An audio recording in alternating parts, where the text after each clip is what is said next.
You said you swam for 12 years. Who got you into swimming? I think it was myself. Like I enjoyed being in the water a lot when I was a kid.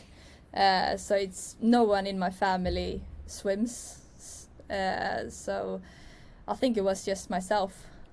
I think, if I'm not mistaken, Finland has a big swimming culture. Does Sweden have a big swimming culture as well? Yeah, I would say so. It's yeah.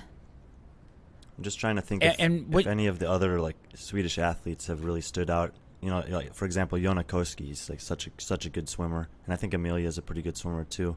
And I know you've done really well in swimming events, but I can't remember if the other Swedish athletes like Camilla or anyone has shined in the water like that. And sorry, go ahead. No, you go.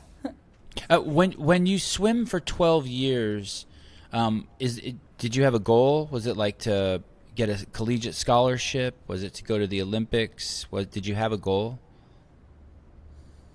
Yeah. So in swimming, you basically have like times. So to qualify for a competition, you need to swim on a certain time. So the goal, it was really easy to have a goal because like if I swim at this time, like then I qualified.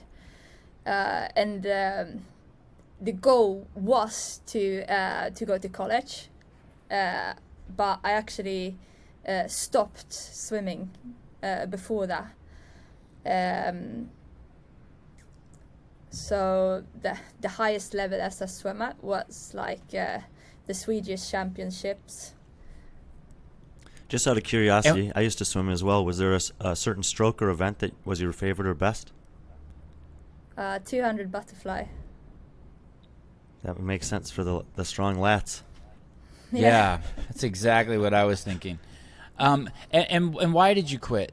Was it abrupt? Was it like I'm done, or was it just some life? There was a smooth transition into something else. So I had a shoulder injury, and it had been bothering me for 3 years. And it went better, but it just never went away. And I really, really enjoyed the training, and I enjoyed competing a bit less than I enjoyed the training. So I started with just like, I'm gonna take like a break from competing, and I'm just gonna train because that's what I enjoy the most.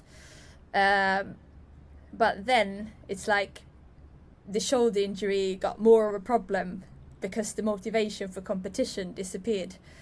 So then the motivation for training actually decreased as well. And then I decided to quit. I still swam a bit, but before I decided to quit, it was like 5 to 6 hours of swimming a day, and then it went down to maybe just like 1 or 2 hours 3 days a week. Is the butterfly stroke known? Do you know what stroke hurt your shoulder? Was it a particular stroke, and is that stroke known to put a lot of stress on the shoulder? I think it was just, I think it wasn't butterfly in general, it was just the volume. I also went from, so here in Sweden, like you go in school until you're 16 years old, and then you choose to continue for another 3 years, and then you can choose like what subject you want to study. So when I was 16 years old, I moved away from home to go to a swim school where I could basically swim as one of my subjects. So I went from not so much training to almost the double in time per week, from like one day to another. And after 1 year of that, like then is when the shoulder started to complain. So I think I just made a mistake in training to just like put too much volume directly. Yeah. So at 16 years old in Sweden, if you wanted to, you could be done with school and just move right into the workforce? Yeah, you could. It's not so common. I would say that probably 95% does another 3 years. and then after that you can go to university. Okay, gotcha. There's a theme here now between the two. So when you were doing the bodybuilding, you really enjoyed the training, but the stage wasn't like your favorite. And then in swimming, you really enjoyed the training, and but the competition wasn't your thing so much. Are we? It seems like it's not like that in CrossFit, but I could be wrong. In CrossFit, do you like the competition? I would say I've learned to like it.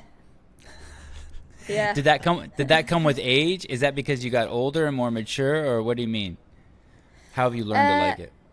I think with age, but also just with like working with myself, and find out more like why I like to do what I do, and like why I want to compete. Because I say that I like training more than competing, but when I take the competition away, like the motivation for training does still like decrease. So yeah, I think it's just like I've been working with myself, and I got older. It's funny because people, like, if we didn't have any listeners, we wouldn't do the podcast, right? And if there weren't any movie theaters, I guarantee you 99.99% of directors wouldn't make movies. Like, there's a part of it that you do for yourself, but like if you didn't have a place to showcase it, or if you didn't have anyone to listen, you might not do it, right? In an ideal world, you would say, no, I'm going to do whatever I do, and I don't care about the outcome. But you talk about it very well. It's the motivation, and I think that whatever it takes to be motivated to be the best version of yourself is valid. Who's to say it's not?